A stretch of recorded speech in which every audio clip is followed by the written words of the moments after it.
Ընտրությունների նախնական արդյունքները վաղուց հայտնի են եւ մեր այս հանրադարձում դրանց մասին չենք խոսի, այլ կներկայացնենք այն, ինչ դուրս է մնացել լուսաբանումներից, բայց պակաս հետաքրքիր չէ։ Օրինակ, գիտեք, որոնք էին ամենաակտիվ ու ամենապասիվ մարզն ու համայնքը այս ընտրություններում։ Ամենաակտիվը սյունեցիներն էին քվեարկության մասնակիցների 66,67%-ով, ամենապասիվն էլ Գեղարքունիքի մարզը, որտեղ գրանցվել էր մասնակցության 54,6%։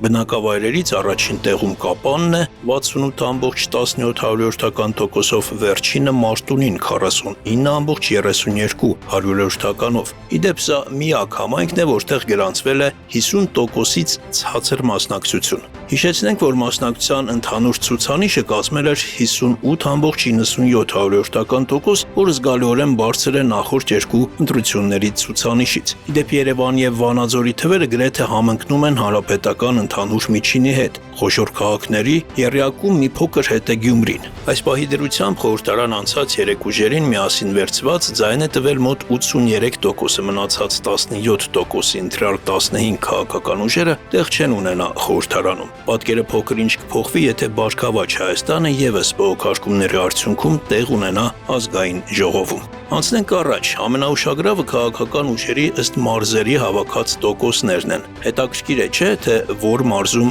որ քաղաքական ուժին են ավելի շատ համակրում, որում ամենակիչ եւ ինչով են պայմանավորված այս տարբերությունները։ Քիչ ձայներ ստացած կուսակցություններին չնեղացնելու համար այս համեմատության մեջ չենք ներառի։ Խոսենք առաջին քառյակից։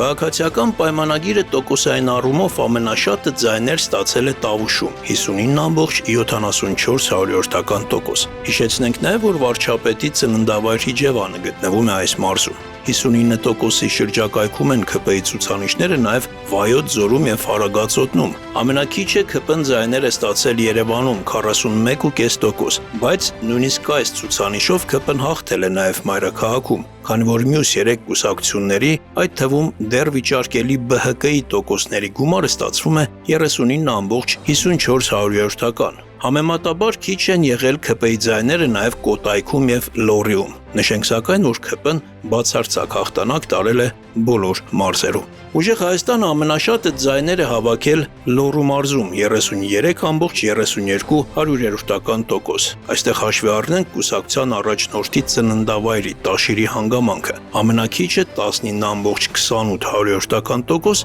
Ուժեղ Հայաստանը հավաքել է Գեղարքունիքում, Արարատում, Վայոց ձորում եւ Հարագածոտնում եւս ցուցանիշը եղել է 20%-ից ցածր։ Հայաստան դաշինքին ամենաշատը համակրում են Երևանում։ Այդ համակրանքը արտահայտվել է 12,75%-ով։ Ամենակիչը Հայաստան դաշինքը ձայներ ունի Լոռիում, ընդամենը 4,9%, ինչը նկատենք, որ դաշինքի համար անցողիկ տոկոս չէ։ Առանձին վերցված Հայաստան դաշինքը անցողիկ շեմը չի ախտարել նաև Շիրակում, Վայոց ձորում, Տավուշում։ Բարգավաճ Հայաստան կուսակցությանը ավանդույթի համաձայն ամենաշատը ձայներ են տվել Կոտայքի մարզում։ Այս անգամ թիվը կազմել է 8,69%, իսկ ամենակիչը Բարգավաճին հավատում են Երևանում։ Դա քվեարկածների ընդամենը 2,13%-ն է։ Կուսակցության անցողիկ շեմը առանձին վերցված ԲՀԿ-ն չի ախտարել նաև Արմավիրում, Լոռիում, Շիրակում, Սյունիքում, Տավուշում։ Իդեպ Երևանում ԲՀԿ-ն իր տոկոսներով զիջել է նաև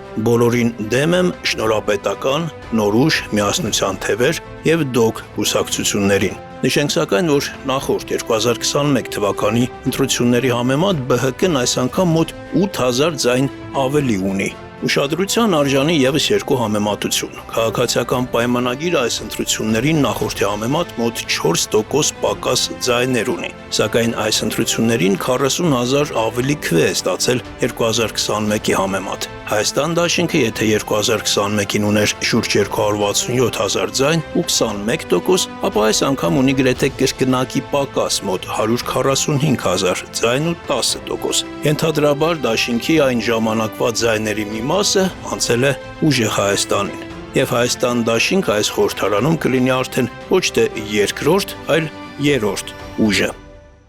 Արտակ Հովհաննիսյան, Հորիզոն։